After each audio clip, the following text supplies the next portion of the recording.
the expectations of you be any different than any other player on the team? And whatever your answer is, if you could elaborate as much as you can, I would really appreciate it.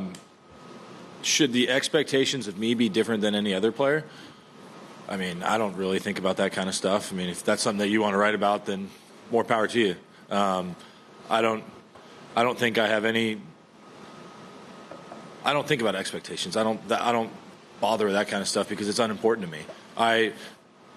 What I focus on when I show up to tournaments is my preparation, and I have prepared for this tournament. I'm ready to go out and compete. When I step up there on Friday, I can tell myself on the first tee that I did every last little thing that I could in order to play well, and it's time to go do what I love to do, and that's compete and have fun. And I'm excited to be able to play in front of a home crowd, but I truly don't think about expectations or anything like that. It's that's wasted space in my brain.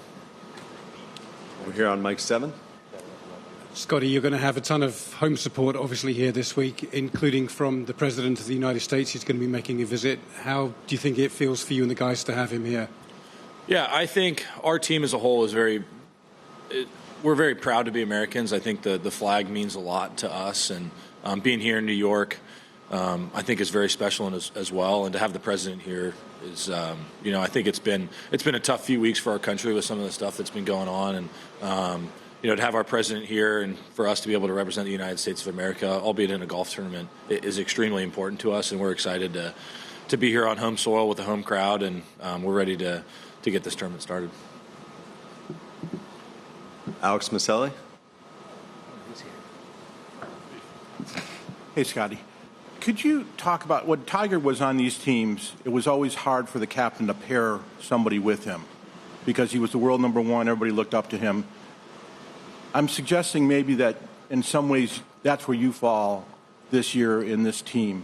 Have you thought about the difficulty of pairing somebody with you and how you might want to react because you are the world number one and because you are the guy that people are going to look up to? I think on our team, I think we have 12 guys that are all equal. I don't think one player is more important than another, and I think that is something that is through our team room. And I'd like to think that I'm not difficult to pair with people. I like to think myself as a nice guy and someone that's easy to get along with. And I've had different partners over the years and have had some success. And I would definitely not put myself in that category. I think maybe some of the difficulty you have of playing with Tiger. I don't even know what it could be. It could just be the aura that was Tiger Woods. I mean, there was some times there where he was doing nothing but winning golf tournaments and just beating the absolute crap out of people time and time again. And I couldn't tell you what was difficult for those partners because I wasn't there. For me, I'd like to think I'm an easy guy to pair with.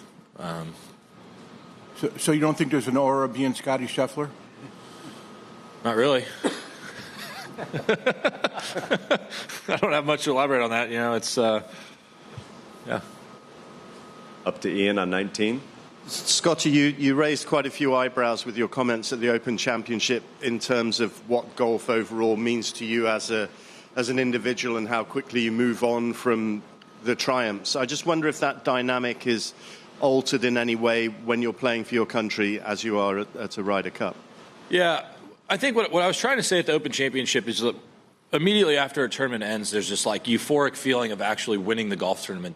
But it just doesn't really last that long. I have a deep sense of satisfaction and pride in what I've been able to accomplish in this game. This game means a lot to me. I never even really liked the saying, it's just a game, because for the amount of work it takes for me to come out here and play golf, this is a lot more than just a game to me. This is something that's very important to me. This is essentially my life's work right now. This is what I spend. If I'm not with my family, I'm thinking about golf. I'm thinking about how to get better. I wish that I could turn my brain off to something else, and sometimes when you get home I have to find new hobbies or new things to become obsessed with, because if not, I'm just going to be thinking about golf literally all the time. And so when it comes to playing for team and playing for country, I don't really have to change much, because I think my passion for the game of golf runs so deep, my passion for my country runs so deep, that when it comes to these team events, it's just another way to continue to be motivated to work hard, to want to get the most out of myself, and to be a good friend and be a good teammate to the guys on this team, because the Ryder Cup it's a really special event, and it's something that we're very excited for. And like I said, we take a lot of pride in being Americans, and we're excited to play for our country this week and play in front of a home crowd. And could I just follow up on that? Obviously, this is the first time that the American players are receiving the stipend to go with the charitable giving. What's your stance on that particular issue? On that particular issue? Yeah, in terms of, are you keeping the stipend? Is it going to charity? What are you doing there? I don't know if we've met before, but my wife and I, we like to do a lot of stuff in our local community, and I've never been one to announce what we do. I don't like to give charitable dollars for some sort of recognition, and we have something planned for the money that we'll be receiving, and I think it's a really cool thing that the PGA of America has empowered us to do. I have a deep passion for the city of Dallas. I have a deep passion for the organizations that we support at home, and I'm excited to be able to take this money and be able to do some good in our local community. Let's go over to Rex on 5. Scottie? Just before Rome, you started working with Phil Kenyon. How would you characterize how comfortable you are with the work that you two are doing now versus then? How would I characterize it? I feel like when we were in Rome, when we were in Rome, I'd only been working with Phil for a few weeks. I'd called him after the Tour Championship, and we had started working on some stuff, and it was really, I think, fresh then, where now we have a body of work of, basically 2 years of trial and error and have some results to look back on and kind of see the progress that we've made. And I think just in a really comfortable position with where my game's at. Phil has been tremendous for me, keeping things simple, keeping my mind clear, and I just have so much confidence in what we're working on, whereas I think 2 years ago in Rome, the relationship was just so fresh, you're almost kind of testing things out, if that makes sense. Just because Phil was really the first coach that I'd ever seen outside of Randy.